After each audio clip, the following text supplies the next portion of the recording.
오늘 설교 제목을 같이 한번 받아서 하시겠습니다. 서로 사랑하라. 서로 사랑하라. 예, 저에게만 그러지 마시고 좌우로 서로 사랑합시다. 서로 사랑합시다.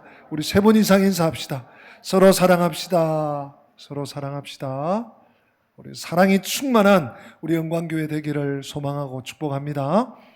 우리 2021년 표가 제가 확인했어요. 일부 예배 때 아마 20년이든가 21년이든가 했는데 요를 한번 확인했어요. 교회 표가 서로 사랑하랍니다. 서로 사랑하라. 예. 기억나시나요 혹시?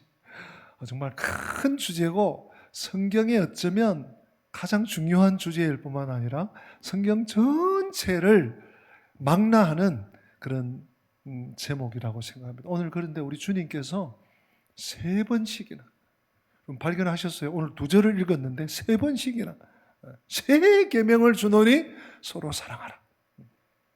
또 내가 너희를 사랑한 것 같이 너희도 서로 사랑하라. 너희가 서로 사랑하면 모든 사람이 네가 내 제자인 줄 알 것이다 이러셨어요. 요한복음 13장을 제가 수십 번을 읽은 것 같아요. 지금 오늘까지 6번인가 제가 지금 설교를 하는데 다음 주 한 번 더 남았습니다. 근데 이렇게 매주일 요한복음 13장을 설교하다 보니까 설교 본문만 읽는 게 아니라 전체를 또 읽고 또 읽게 돼요. 수십 번을 읽다 보니까 구조가 좀 눈에 들어왔어요. 자, 그걸 여러분들에게 좀 설명해 드리려고 하는데 그 히브리인들이 강조할 때 사용하는 용법이 몇 가지 되는데 그 중에 2가지가 오늘 본문에 쓰여졌어요.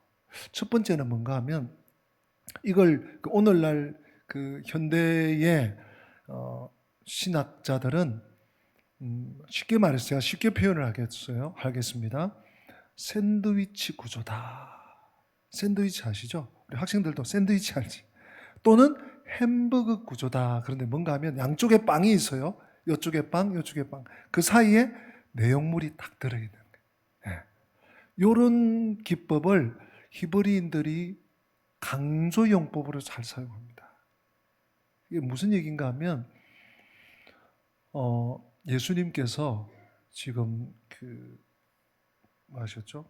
승만찬 하시고 또 제자들의 발을 씻기시고 이러는 가운데 가룟 유다가 덜커덕 나가버렸어요. 예, 네 할 일을 행하라 하고 떡 조각을 예수님께서 정말 사랑의 마음으로 진지하게 딱 건네줬더니 그걸 받고는 뭐 문을 박차고 나갔는지 쾅 닫고 나갔는지 그 소리는 없지만 하여튼 나가버렸어요. 뭐하러? 예수님을 팔아 넘기기 위해서.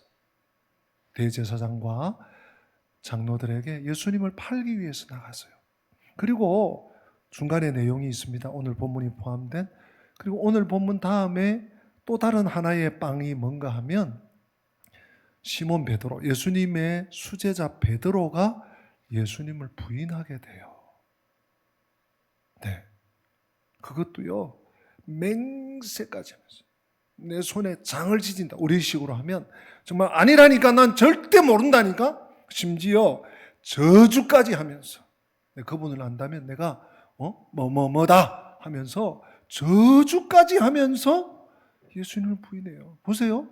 앞에 빵, 샌드위치, 햄버거의 앞에 빵은 가룟 유다가 예수님을 팔아넘겨. 또 뒤에 빵은 시몬 베드로, 예수님의 소위 수제자라고 하는 베드로가 예수님을 배반하는데 배신하는데 저주까지 하면서 배신해. 그 가운데서 주어진 내용 중에 핵심이 뭔가 하면 서로 사랑하라. 사실 지난주일 설교 말씀 고난 없는 영광 없다. 그 말씀과 오늘 말씀은요 전혀 연관성이 별로 없어요. 예. 사실 연관성이 있지만 아무튼 가장 강조하고 싶고 주님께서 이 13장에서 제자들에게 오늘 우리들에게 꼭 심어주시고 알려주시고 깨닫게 하시고 발견하게 하시고 알기를 원하시는 말씀은 뭐라고요? 서로 사랑하라. 서로 사랑하라. 네. 이거였어요. 네. 히브리어법 하나를 소개해드렸고요. 또 히브리어법 강조 용법이 뭔가 하면 반복입니다. 반복. 이 반복은 어떤 의미에서 우리 국어 문법에서도 조금 차용이 되는지 모르겠어요. 그죠? 그러나 우리나라 문법은 부사, 강조할 때 좀 문두에 낸다든지 혹은 마지막에 뭘 결론으로 강조한다든지, 주로는 부사를 자꾸 써서 매우, 간절히, 절실히 뭐 이런 식으로 부사를 많이 써서 강조하는데 히브리인들은 아니에요. 반복을 하는 거예요. 네. 세 계명을 주노니 서로 사랑하라. 내가 너를 사랑한 것 같이 서로 사랑하라. 너희가 만일 서로 사랑하면 모든 사람이 너희가 내 제자인 줄 알 것이다. 3번을 반복했어요. 지금 한마디 쭉 문장이 나오면서 3번을 반복해요. 강조입니다. 네. 매우 매우 중요한 말씀이라는 거죠.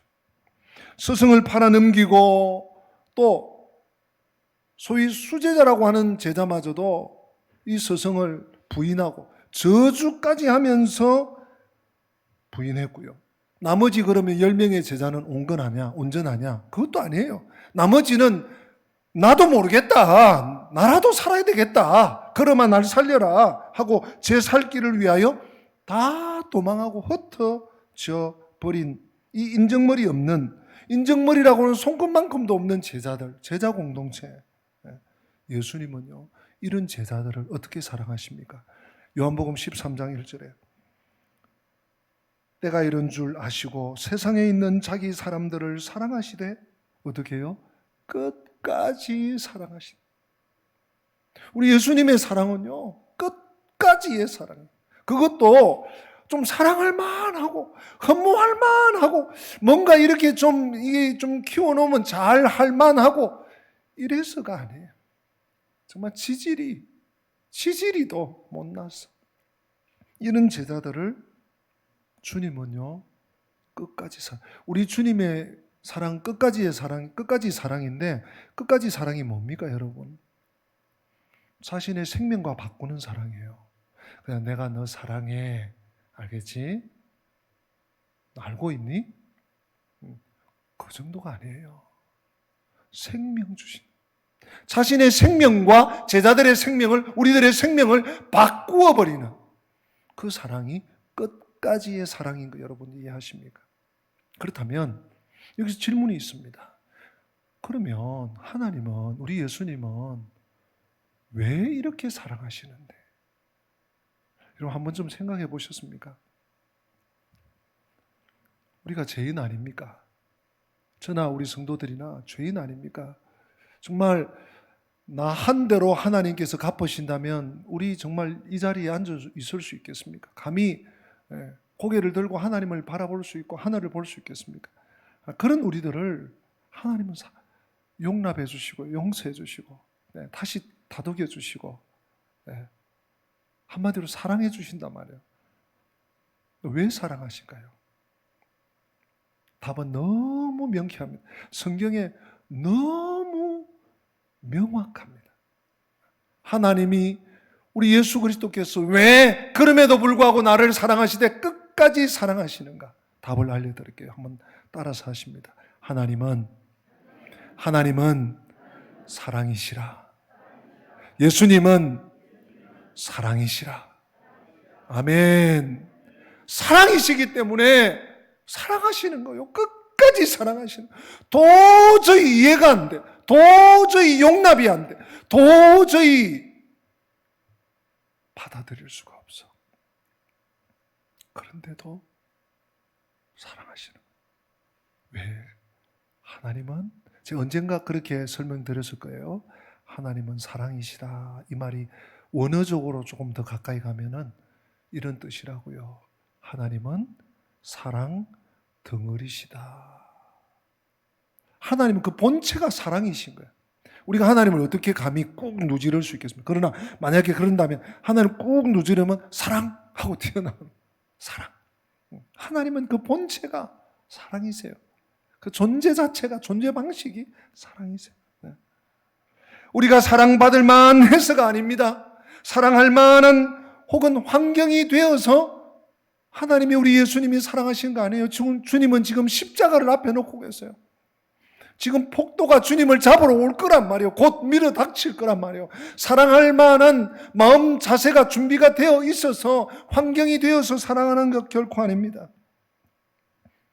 아니면 그래도 아이고 내가 참 이런 못난 녀석들이지만 사랑해주면 나중에라도 뭐 갚지 않겠나? 좋은 게 있지 않겠나? 아닙니다. 그러지 못합니다. 단언컨대 제가 열거해드린 그 어느 것도 아닙니다. 요한일서, 저는 오늘 설교를 준비하면서 요한일서를 많이 참고했는데요. 요한일서에 거기에 대한 설명이 좀 나옵니다. 여러분들과 같이 나누려고 하는데요. 요한일서 먼저 3장 16절에 보면 이런 말씀이 있습니다. 그가 우리를 위하여, 예수님께서 우리를 위하여 목숨을 버리셨으니 우리가 이로써 사랑을 알고 우리도 형제들을 위하여 목숨을 버리는 것이 마땅하니라. 여러분, 우리가 사랑을 배워서 한다고 생각하지만 아닙니다. 하나님의 사랑을 입었기 때문에 사랑을 하는 거예요. 개념적으로, 경험적으로 또는 논리적으로 아니에요. 그가 우리를 위하여 목숨을 버리셨기 때문에 이 사실이 믿어지고 이 사실이 확신되어서 우리는 사랑을 알고 하나님을 알고 하나님을 믿게 되는 것입니다. 요한일서 4장 10절에서도 이렇게 말합니다. 요한은 사랑은 여기 있으니 우리가 하나님을 사랑한 것이 아니요 하나님이 우리를 사랑하사 우리 죄를 속하기 위하여 화목 제물로 그 아들을 보내셨다. 성육신의 이유를 분명히 설명하고 있죠. 성육신의 목적과 뜻을 확실히 설명하고 있죠. 그 다음 말씀 같이 한번 읽어보십시다. 요한일서 4장 16절 같이 읽습니다. 하나님이 우리를 사랑하시는 사랑을 우리가 알고 믿었노니 하나님은 사랑이시라. 사랑 안에 거하는 자는 하나님 안에 거하고 하나님도 그의 안에 거하시느니라. 아멘. 하나님의 존재 방식이 사랑이시라는 것을 요한 사도는 한 번 더 증거하고 있습니다. 뿐만 아니라 성도의 존재 방식도 사랑이라고 설명하고 있습니다. 사랑 안에 거하는 자는 사랑 안에 집을 짓고 산다는 얘기예요. 거한다라는 헬라어의 진정한 의미는 사랑 위에 집을 짓고 사는 거예요. 그는 하나님 안에 거하는, 하나님 안에서 살아가는 사람이라는 거예요. 생활하는 사람이라는 거예요. 그런 자에게 하나님도 같이 한 집에서 살아가신다. 그러니 여러분, 사랑이라는 것이 또 하나님의 존재 방식이 우리의 삶에 얼마나 구체적이고 정말로 중요한지를 우리가 생각하지 않을 수가 없습니다. 지금까지 이 말씀드린 이 이야기를 제가 한마디로 요약한다면 하나님은 그 본체가 사랑이시기에 우리를 사랑하신다는 거예요. 그래서 우리가 사랑을 알고 그 사랑 안에 거하고 사랑 안에 살아갈 수 있고 사랑 안에 살아갈 때 하나님이 우리와 함께 살아가신다는 거예요. 그런데 이것을 알고 여기서 더 나아가야 됩니다. 이 기가 막힌 하나님 아버지의 사랑을 받은 우리는 그러면 어떻게 해야 되나? 답은 다 아실 겁니다, 여러분. 목사님, 그야 사랑을 받았는데 사람이라면 사랑해야죠, 우리도요. 1만 달란트 이 빚을 탕감받았는데 그러면 100데나리온은 그거 아무것도 아니야. 그러고 용서하고 사랑해 주어야죠. 너무나 잘 알아요. 그리고 그 얘기를, 그 비유를 들으면 야, 그 동관, 그 친구 도대체 이해가 안 된다. 어떻게 그럴 수 있나. 물론 100데나리온 오늘날 가치로 한 2천만 원 정도 됩니다. 1,000만 원에서 2천만 원. 화폐 가치에 따라서. 적은 돈 아니에요. 그러나 정말 계산할 수 없는 30조에서 90조를 탕감받았으면 그 2천만 원 정도 그거 못 제해 주겠습니까? 그런데 우리 머리로는 그런데 실제 우리의 삶은 그러지 못한다는 데 문제가 있습니다. 그렇습니다. 아버지의 사랑 덩어리이신 하나님은 그 본체가 사랑이신 분의 그 사랑을 우리가 입고 그 사랑을 누리고 그 사랑을 받아 그 은혜로 살아간다면 사랑하는 것이 마땅합니다. 그래서 요한은 이렇게 또 강조합니다. 요한 1서 4장 11절에 사랑하는 자들아 하나님이 이같이 우리를 사랑하셨은즉 우리도 서로 사랑하는 것이 뭐하다고요? 마땅하도다. 마땅한 거 아닙니까, 여러분? 예. 우리가 그리스도인으로서 하나님의 사람으로서 세상과 구별되는 것은 다른 게 없습니다, 여러분. 예. 사랑하는 것뿐이에요. 정말 우리 영광교회 성도들은 다 사랑이 충만한 줄로 압니다. 근데 오늘 이 세상이 어둡다 보니까 내가 굳이 그렇게까지 해야 되나? 내가 굳이 그렇게까지 숙이고 해야 되나? 제가 금요일 날 전도에 대한 설교하면서 전도자로 나가는 것은 을이 되는 것이다. 그런 표현을 썼는데 그 표현이 정말 좋은 것 같아요. 우리가 이 세상을 그리스도인으로 살아간다는 것은 사실은 손해보고 들어가는 거예요. 근데 그 손해를 여러분 우리는 감당할 길이 없는데 하나님이 그 손실을 메꿔주시는 충만하게 넘치게 그 재미가 사실 신앙생활의 재미예요. 저는 그 다음 말씀 요한 1서 4장 7절 8절 우리 같이 읽을 터인데 이 말씀을 이번 설교를 준비하면서 묵상하면서 또 적용하면서 적잖게 놀랐어요. 여러분도 같이 한번 읽어보십시다. 요한 1서 4장 7절 8절입니다. 시작. 사랑하는 자들아 우리가 속한 것이니 사랑하는 자마다 하나님으로부터 나서 하나님을 알고 사랑하지 아니하는 자는 하나님을 알지 못하나니 이는 하나님은 사랑이십니다. 아멘.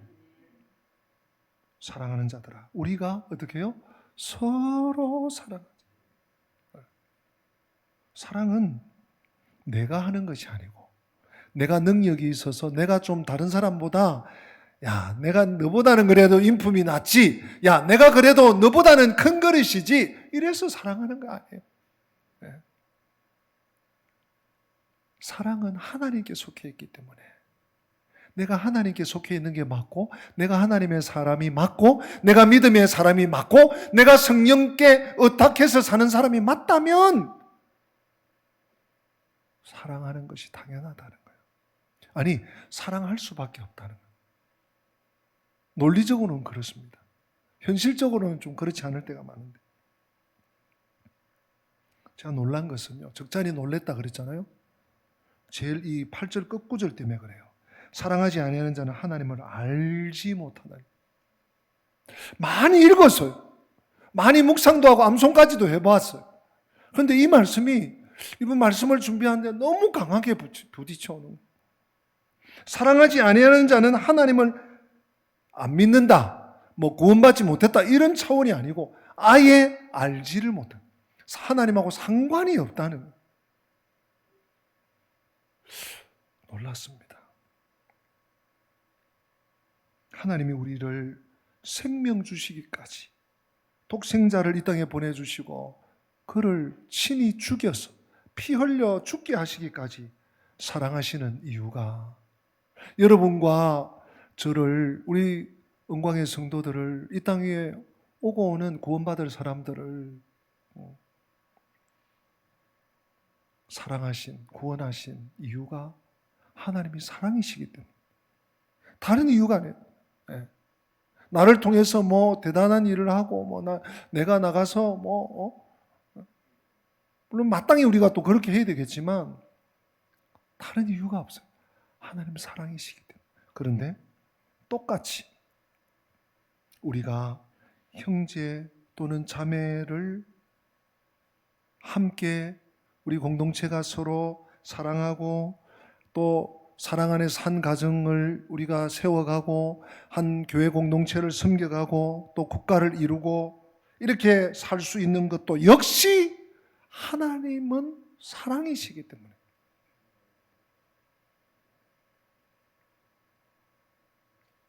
하나님의 사랑 때문에 이것이 가능하다는 거예요.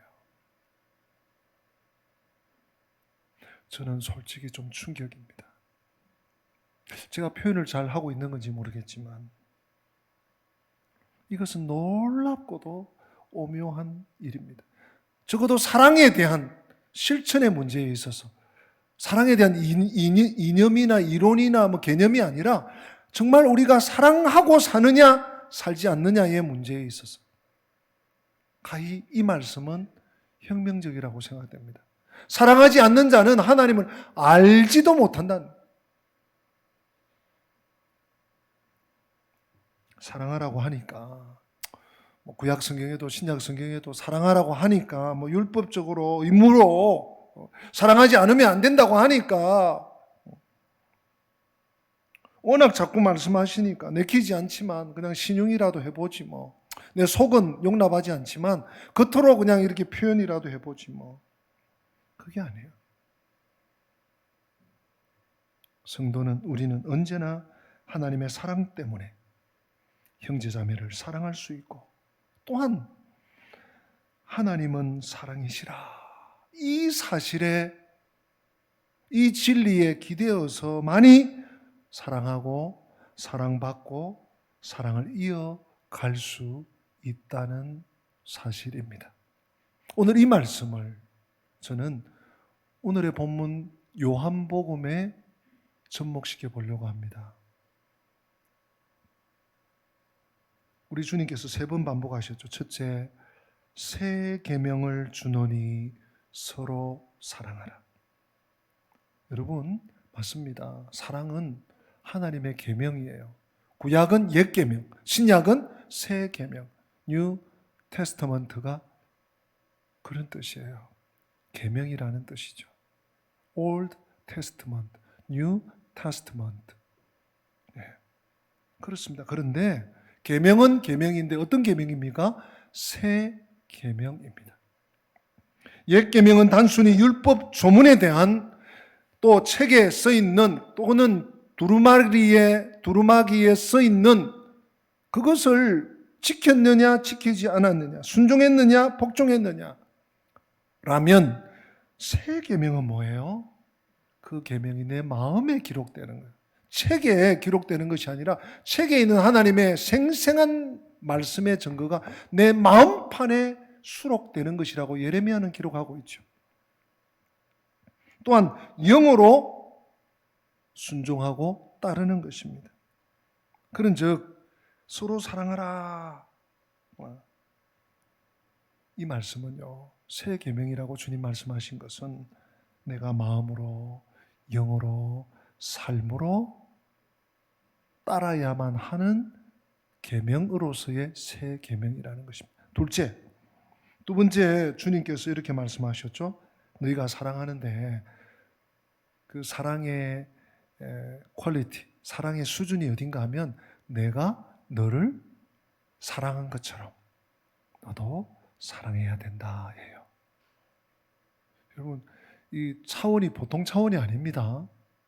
그냥 아유 그래 사랑할게, 이게 아니라 주님이 나를 사랑하신 것까지. 여러분, 주님이 나를 사랑하신 게 어떤 사랑이에요?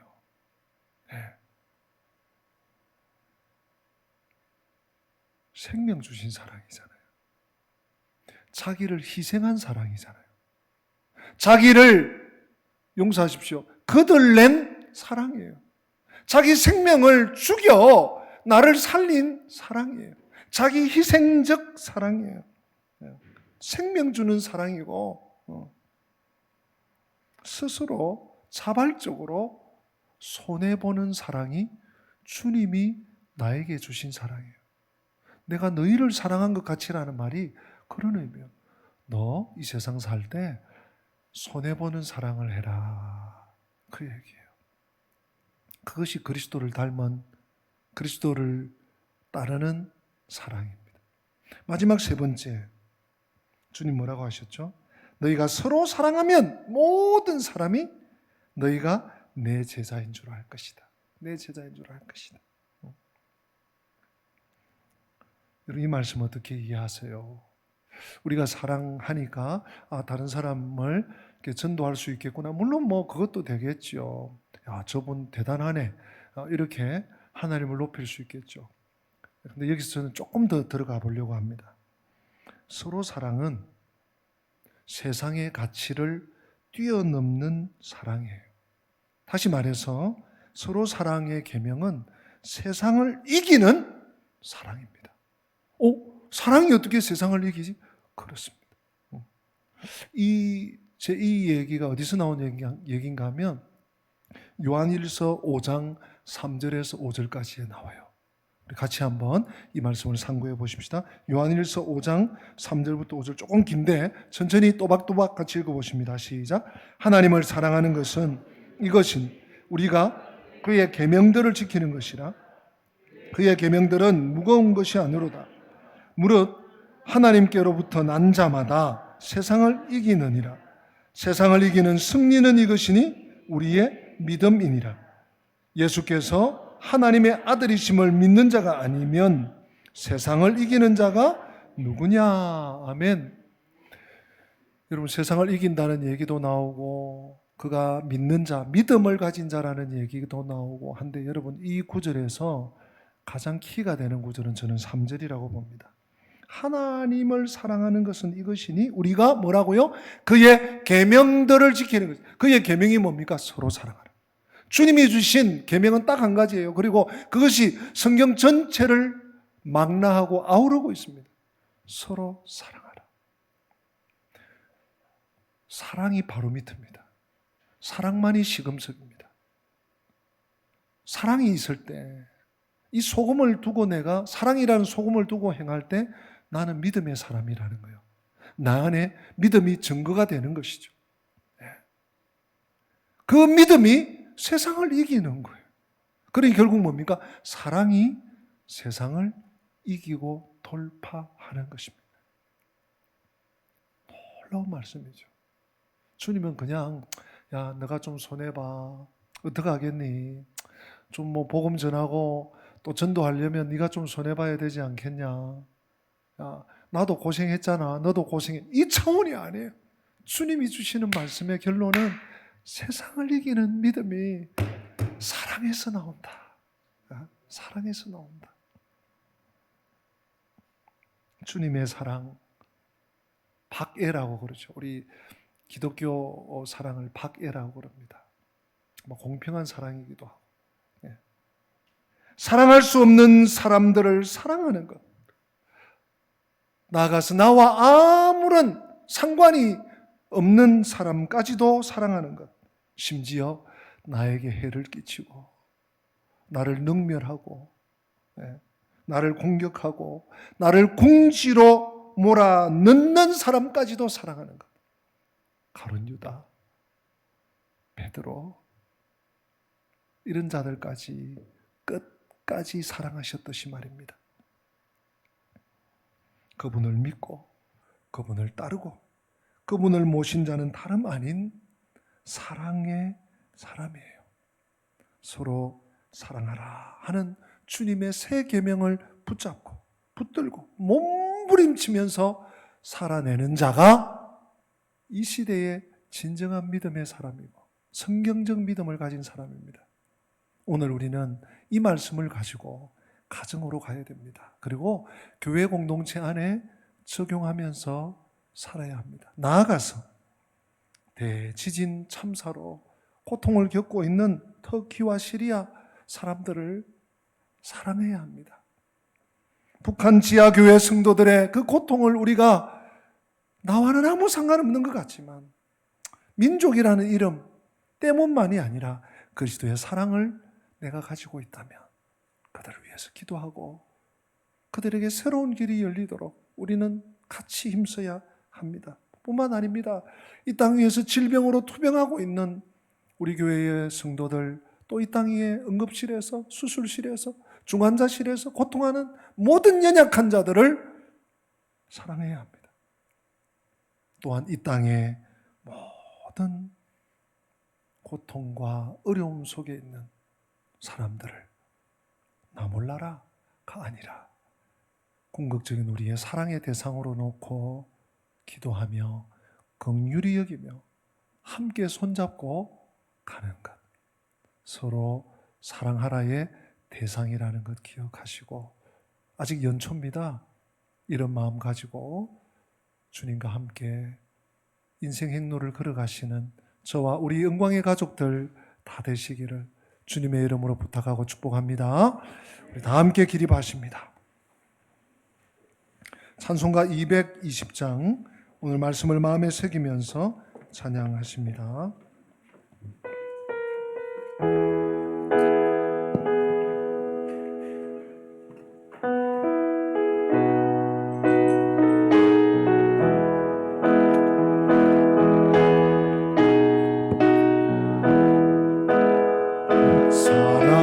사랑하는 주님 앞에 형제자매 한자리에 크신 은혜 생각하며 즐거운 찬송 부르네. 내 주 예수 오늘마다 모든 사랑 내 몸같이 환란근심 위로하고 진심으로 사랑하세. 사랑하는 주님 앞에 온갖 충성 다 바쳐서 외로우나 즐거우나 주님만 힘써서 우리 주님 거룩한 손 제자들의 발을 씻어 남 섬기는 종의 몸을 몸소에 보이셨네. 사랑하는 주님 예수 같은 주로 섬기나니 한비바다 한 몸이를 형제여 친구들이여 한 몸같이 친밀하고 마음으로 하나 되어 우리 주님 크신 뜻을 지속으로 준행하세. 아멘. 기도하십시다. 그가 우리를 위하여 목숨을 버리셨으니 우리가 이로써 사랑을 알고 우리도 형제들을 위하여 목숨을 버리는 것이 마땅하니라 말씀하신 주님, 오늘 구조적으로 보아도 그렇고 또 히브리적 용법 반복해서 서로 사랑하라, 서로 사랑하라, 서로 사랑하라 하는 강조를 통해서로 그렇고 우리가 얼마나 서로 사랑하며 살아야 되는지 분명히 구체적으로 확실히 알려주심을 감사합니다. 하나님, 이름뿐이었던 그리스도인, 명목뿐이었던 성도의 삶을 이제는 청산하고 사랑하며 살기 원합니다. 더욱 사랑하며 살기 원합니다. 사랑으로 함께 가정을, 교회 공동체를, 이웃을, 나라를 이루며 살기 원합니다. 이 땅 위에 사랑이 식어서, 사랑이 없어서 얼마나 많은 곤욕과 고통을 당하는지 모릅니다. 주여, 우리를 사랑의 사도로 사용하여 주시옵소서. 주님 홀로 영광 거두어 주시옵소서. 주 예수 그리스도의 은혜와 하나님 아버지의 사랑하심과 성령님의 교통하심이 서로 사랑하라는 명령, 마음으로 받고 영으로 받고 삶으로 받아 승리하는 삶, 세상을 이기는 삶을 살기 원하는 주의 백성들 머리머리 위에, 저들의 앞길 위에, 우리 교회 위에 지금부터 영원토록 함께 계실지어다. 아멘.